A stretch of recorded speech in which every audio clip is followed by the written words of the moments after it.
Hey guys, it's time for Tech News Day. For many of us living in the present day, paying attention to both North Korea's growing nuclear weapons arsenal and our idiot president's complete lack of diplomatic tactfulness, the idea that we're all on the verge of being nuked into dust isn't all that crazy. But it's still one of those thoughts that you can brush away most of the time until you're stuck awake with insomnia at 4 a.m. I wonder when I'll die. Yeah. This past Saturday, though, those fears became a hell of a lot less abstract for the people of Hawaii, who were awoken from their Mai Tai hangovers at 8:07 a.m. to this alert on their phones. Emergency alert! Ballistic missile threat inbound to Hawaii! Seek immediate shelter! This is not a drill! Now, this was not a text message either. It was a bona fide emergency alert, like the kind you get for stuff like flash floods and wildfires, or like if there's an Amber Alert or something. Everyone's like, what the hell just happened? Everyone pulls out their phones. And anyone who turned on the TV for a second opinion was greeted by double confirmation in the form of a scrolling emergency alert and text-to-speech saying, U.S. Pacific Command has detected a missile threat to Hawaii. A missile may impact on land or sea within minutes. This is not a drill. So, yeah, by all indications, it appeared to everyone in Hawaii that death was basically imminent, and they'd better seek shelter, call and say goodbye to loved ones, and just prepare to die. This is wild. It is fucked up.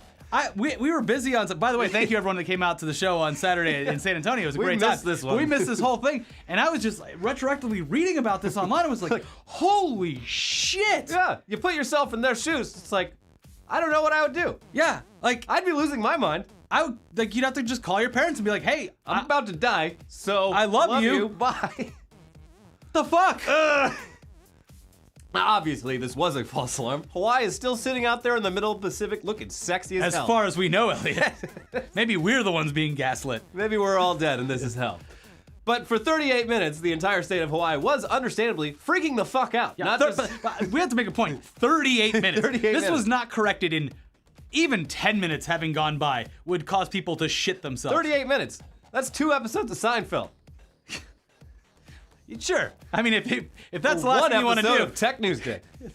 that's the last thing you want to do is watch 2 episodes of Seinfeld. I hold it against you, but Not at all. no, that's a good way to go out. Anyway. But yeah, everyone was understandably in distress, not just because of the alerts, but also because fears of nuclear annihilation are a bit more rational now than they've been, I don't know, since the fall of the USSR. Yeah. It's back and it's real, baby. Mm-hmm.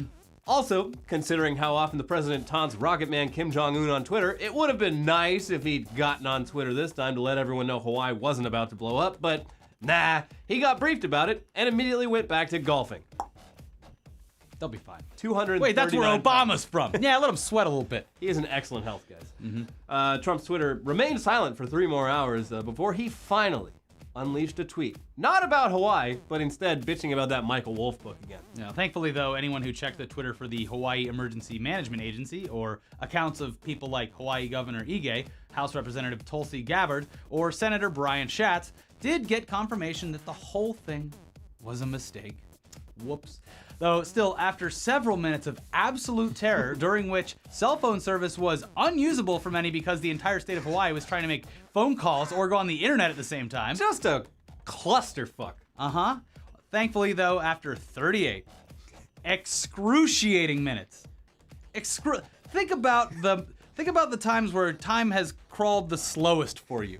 The DMV, being on the bus, just driving anywhere, being stuck in traffic. 38 minutes is a long fucking time. Very long time. Especially when you think you're gonna die. After 38 excruciating minutes, Hawaii's emergency alert system issued a new alert letting everyone know that it was all just a social experiment and that the haters, they were just jealous. Dab.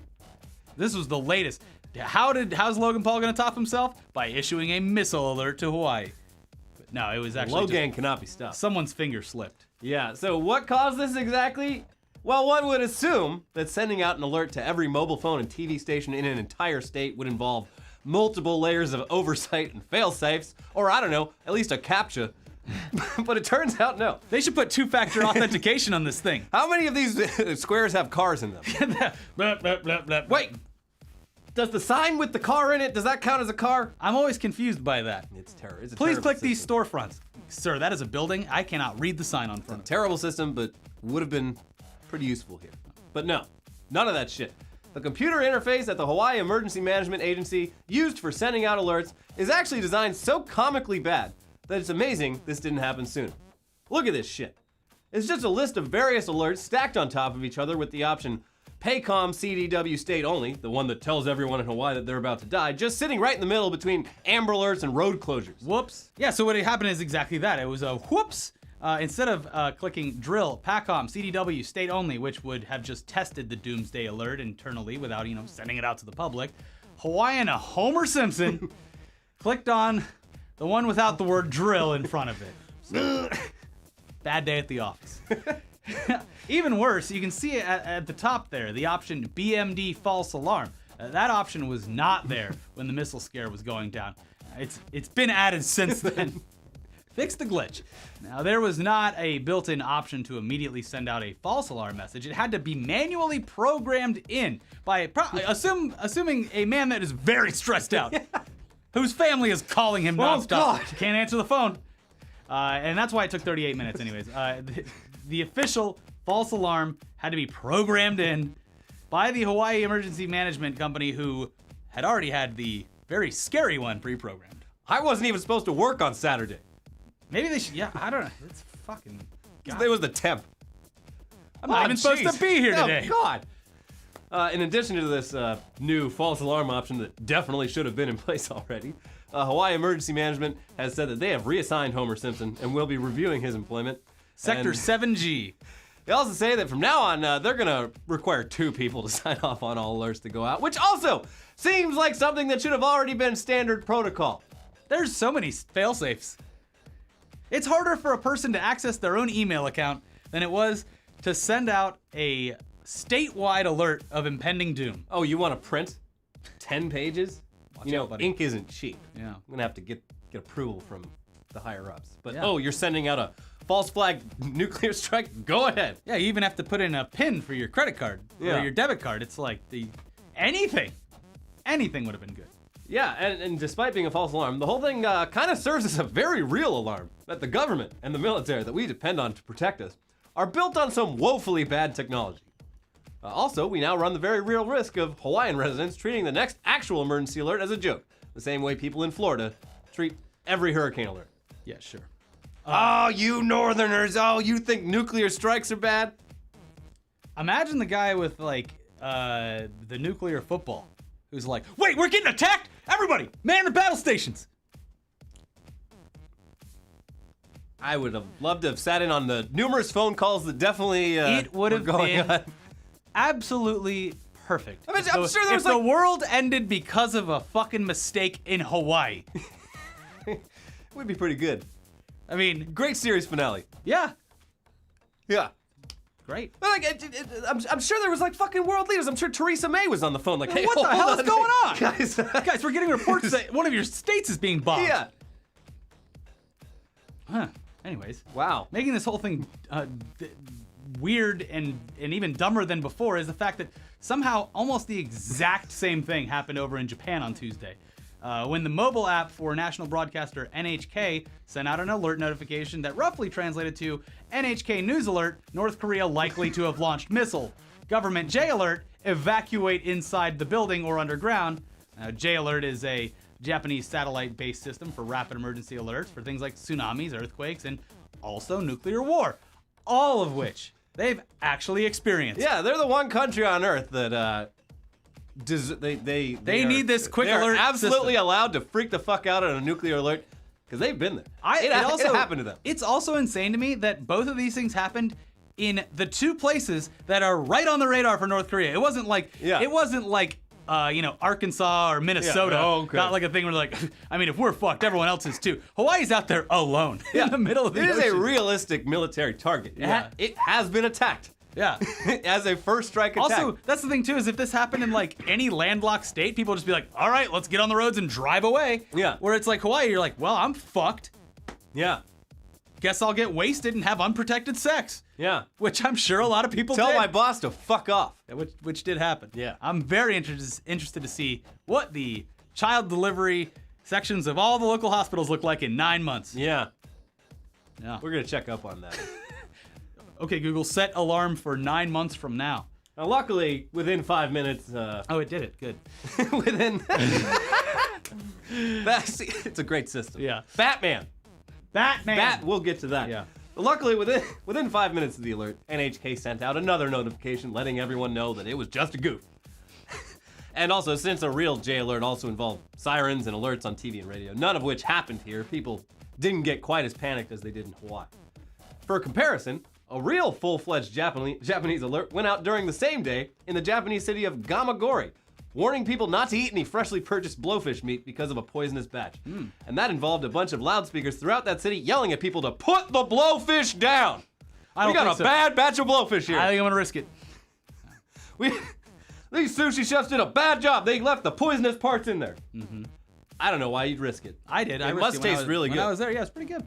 Pretty good? I don't know if pretty good is the threshold for trying blowfish for me. But hey. It's like getting on a plane. I mean, people are surviving all the time eating this blowfish. Am I gonna be the one person? Still, Yeah. seems like you have to fly to go anywhere. I don't have to eat blowfish ever. Yeah. It's a choice. It was fine. You don't risk it. It was okay. Yeah. So the whole blowfish thing, the whole city was like on lockdown. Yeah.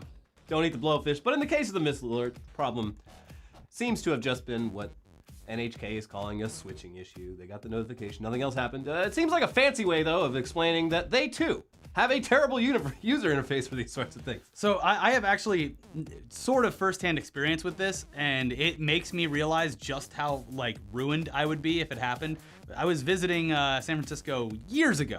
Years ago, I was down by the water at the bay, and turns out that unbeknownst to me, and this is well before smartphones are everywhere. Oh yeah, they have air raid sirens. So they every once in a while they test their air raid sirens. Yeah, or the tsunami sirens. And it started going off, and I'm looking around like, what the fuck is going on? And there's not a bunch of people around us, and my friends, we had never been there before or experienced it, and we're like, what do we do? What do we do? What do we do? Time to go run uphill 45 degrees. We ran up to a mall and just went into the mall, and we're freaking out, and people were like, hey, it's fine.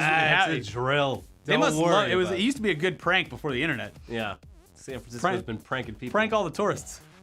Anyways, so I could only imagine, I had the conversation with my girlfriend where I was like, if you were at work and I was here, that 38 minutes of not finding out what it is just could you imagine the roads in Los Angeles? Yeah, you couldn't go anywhere. Yeah, there'd be fires everywhere. People would be freaking the fuck out. At least Hawaii's chill. Hawaii's chill. Although people were throwing their kids in sewers. Yeah, There's which was videos really of people smart. running down the streets. They were opening up manholes and going down there. Yeah. It's They got a little duty on them, but it was safe.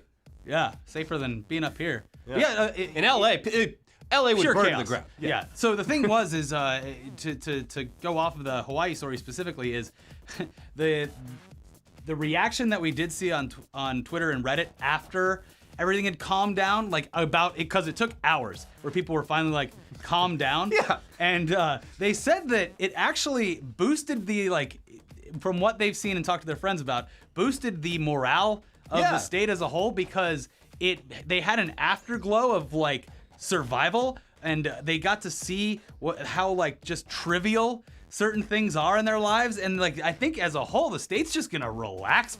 Hawaii itself needs a vacation. And I couldn't think of a better place to go on vacation than Hawaii. So they should give everyone in the state of Hawaii should get a week off to just fucking relax. Go eat some pineapple. Kick all the howlies out. Yeah, kick the howlies out. Take the week for yourself. Yeah.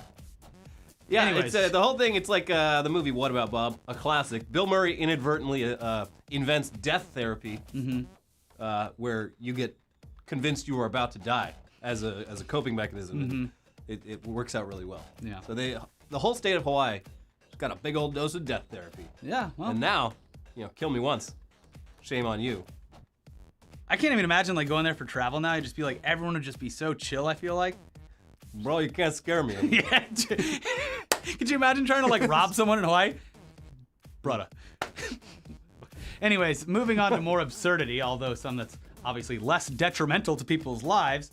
Press Secretary Sarah Huckabee Sanders has had to answer to reporters for a few months now regarding what some might consider some half-truths or straight-up fabrications coming out of the White House. And while we've tried to be just a little more conscious of not dipping too far into politics recently, this has essentially nothing to do with that, aside from her having to answer to people in the tech world regarding a claim that she made on her official government Twitter account.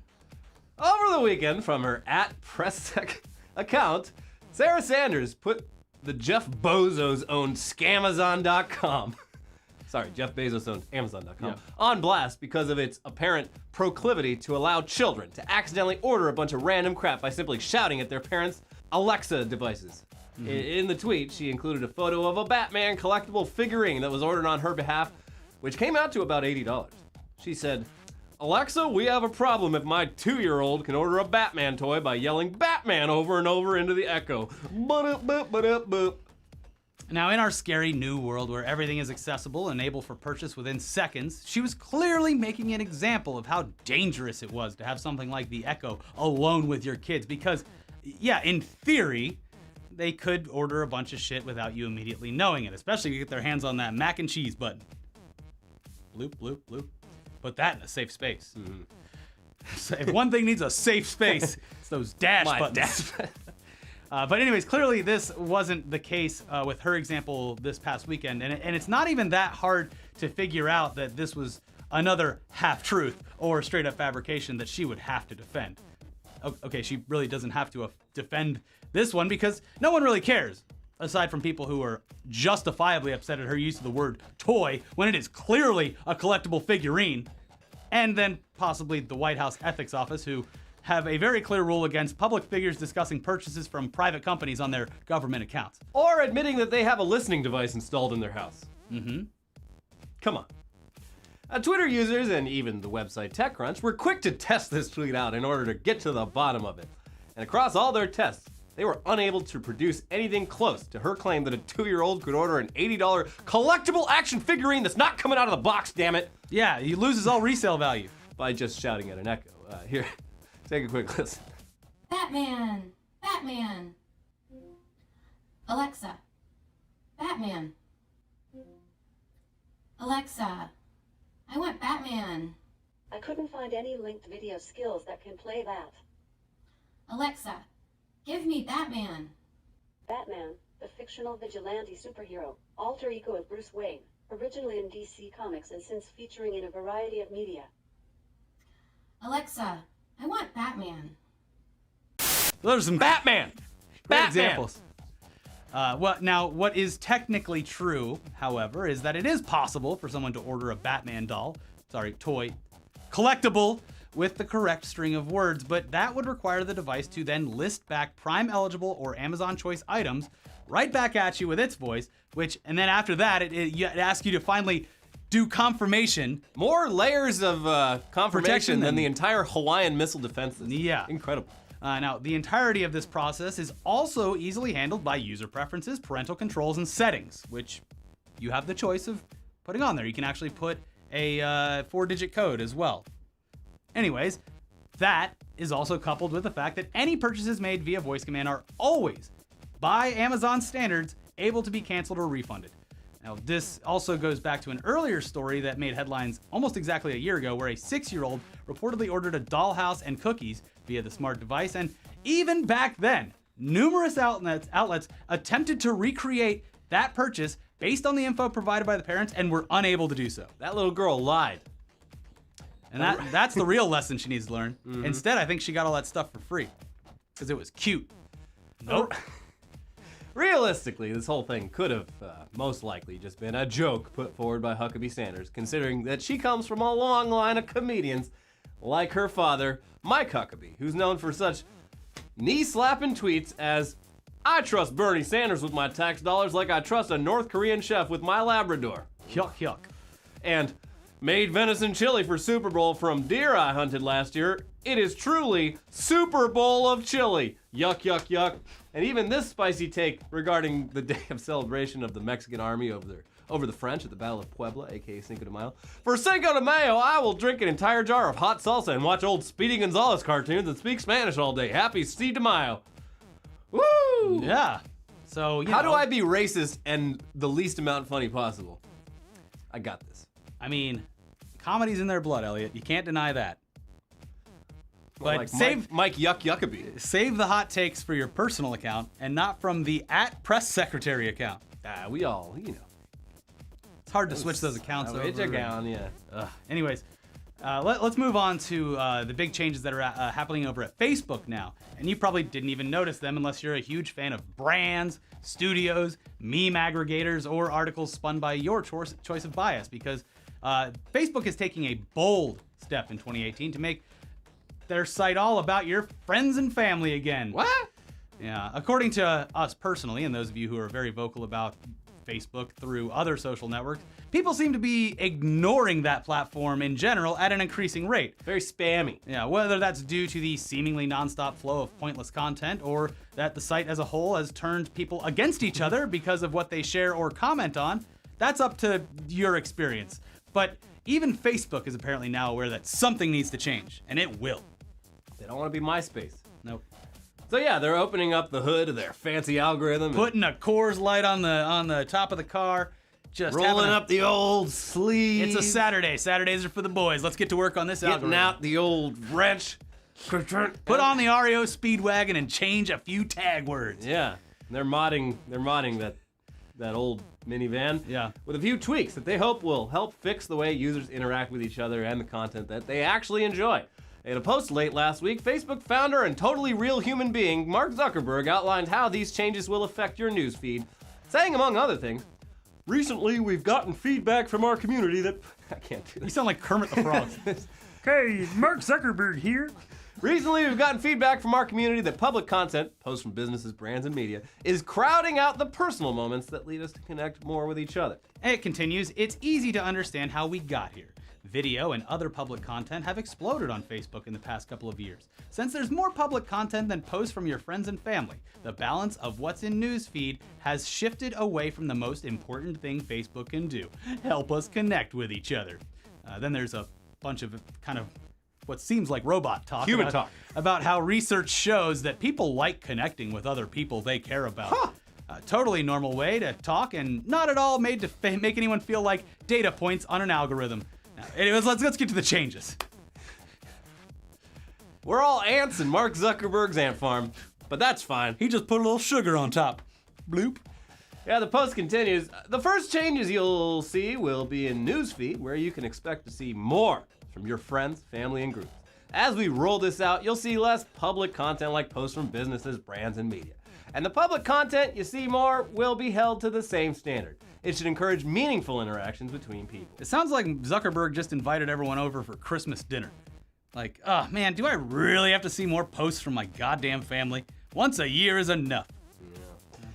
He ends the post by saying, "By making these changes, I expect the time people spend on Facebook and some measures of engagement will go down. But I also expect the time you do spend on Facebook will be more valuable.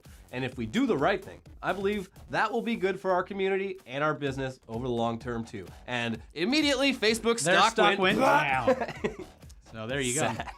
As seemingly compassionate as this all sounds, it's becoming more and more apparent to most of us anyway that Facebook is simply a modern address book where the information and ability to contact people you know is stored. Birthdays, photos, big life moments, and the direct ability to text or call people. The rest is literally garbage that just keeps you endlessly scrolling, wasting time watching people bake cakes, reposting memes, or worst of all, getting into arguments with people you wouldn't have normally argued with over ultimately inconsequential bullshit in regards to your relationship with them as a person. It's pointless to get in fights on that website. I wouldn't have People seen... you met once in college. Someone, a distant cousin. It doesn't matter. This change will probably do little to change a whole lot of that, and even if it did, it would end up resembling what Facebook was like before all the news, brands, and videos.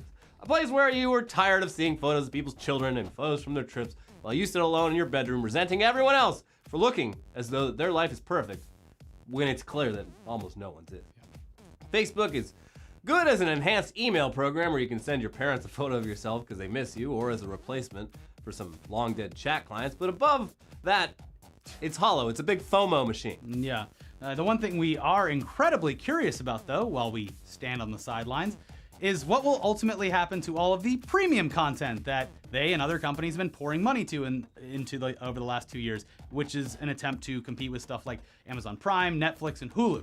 Will these new shows that they're making stand a chance against the changing newsfeed? Or is the real goal here a way for Facebook to cut out anyone who's not willing to directly play ball with them and instead just highlight your personal moments and connections alongside whatever exclusive show or live event that they've purchased the rights for and want to push you to watch, in the same way companies like Netflix have slowly whittled down their library to only include content that they've produced.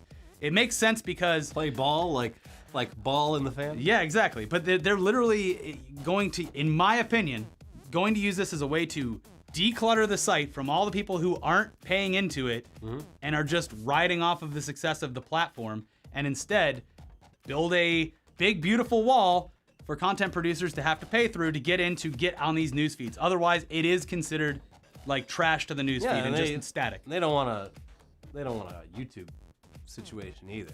That's they want true. a walled garden. Facebook is basically AOL today. Yeah. It's fun. It's like back in the day, grandma didn't know that there was an internet beyond AOL. The internet was AOL. Today it's just Facebook.com. I just clicked my crossword and my funny jokes for the day. Facebook needs to make their own Chromebook style $100 laptop that you give grandma. You give to your grandma, and it's like literally just Facebook. And it's like the jitterbug. All the keys are like fucking gigantic. Boop, boop. I love my new Facebook laptop. Yeah. It's this big. That's a free idea. Yeah. But yeah, Facebook fucking sucks. It does. We do have a little bit more Facebook news for you, some way less fun news from your dad, Phil Arrigo, along with yet another net neutrality update. But first, we've got a sponsor this week, and it's CenturyLink. Thank you, CenturyLink. Setting up a wireless network can get complicated quickly, and keeping your network running at peak performance while managing your business can be nearly impossible. Thankfully, though, CenturyLink Business Wi-Fi gives you more than just a wireless connection. It gives you dual band segmentation that splits your guests and employees, prioritizing your most important traffic, preventing breaches, and avoiding slowdowns you can't afford. You can access all of these features from a single user-friendly dashboard that offers a view into wireless performance, like which apps are being used and whether a customer is new or returning, and then leverage these insights to improve the customer experience and inform your marketing strategy. Get your wireless network set up in a few simple steps and get back to the tasks that matter to your business, all while deploying enterprise-grade Wi-Fi for your employees and customers. Just go to CenturyLink.com/reliable Wi-Fi for more information. That is CenturyLink.com/reliable Wi-Fi. With CenturyLink Business Wi-Fi, get more than a wireless connection. Service is not available everywhere. All right, Phil, get in here and tell us the news. All right, TechNewsDay. We got two stories for you that vary very differently. One over here, one kind of close to my heart. The other one, kind of gross and creepy. So Danish police filed 1,004 charges against citizens for what? Sharing a video of people having sex. Why would they do that? Oh, the people in the video were 15 years old. Bammo. So yeah, that's where it gets gross and creepy. So basically they were doing an investigation with Facebook, and everyone's like, this was a really complicated investigation, but it turns out a little over 1,000 people had shared this video of two minors having sex.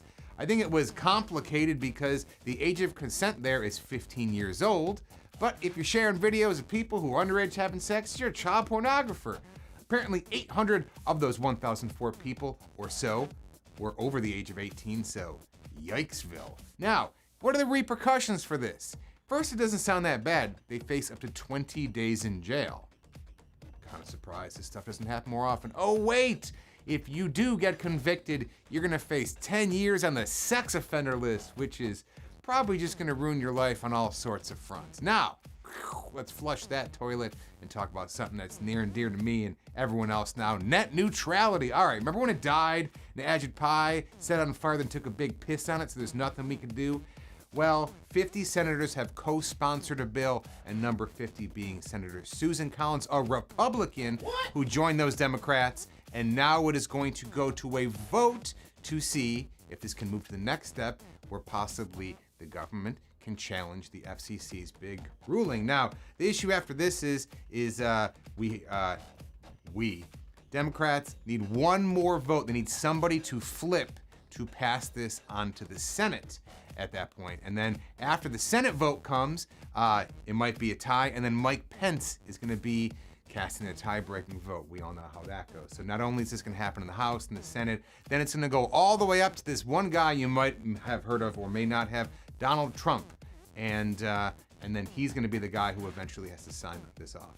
Now, it's not very likely that this is gonna go through, that they're gonna flip one person and then have to get everything through on a minority vote, and then on top of that, get Trump to sign it. But as you look ahead, there's a lot of people and politicians who are aging. There's a lot of young people who are kind of upset with the way things are being run in this country. So this very well could be one of those olive branches to a younger generation who care about their Reddits and their memes, and maybe you can do something there. So cross your fingers, call your government officials, tweet at Trump. Just kidding, don't do that. You'll probably end up on a list. And maybe there's a slim chance that net neutrality might make it to Monday.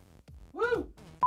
Woo! All right, that's it for this week's Tech News Day. It was a doozy, but we want to say a huge thank you to everyone who came out to our live shows at PAX South in San Antonio, Texas. We had a great time. I want to do more of that all the time. We want to go to every city. People actually showed up. That was incredible. They all got drunk. And they got us drunk, too. Thank you so much for that. Thank you for the crew that made it all happen, and we want to do more. So hopefully there's some more in the future. Maybe PAX in Boston. Yeah, we'll see. We'll see. So live each day like you've got 38 minutes until the nukes hit. Living each day like I got 38 minutes. It's a good slogan. If you haven't watched it yet, new episode of News Dump about how Venom is probably fucked, and new weekly weird news about I don't even remember. It's been a long week. It's been a long time. Bye.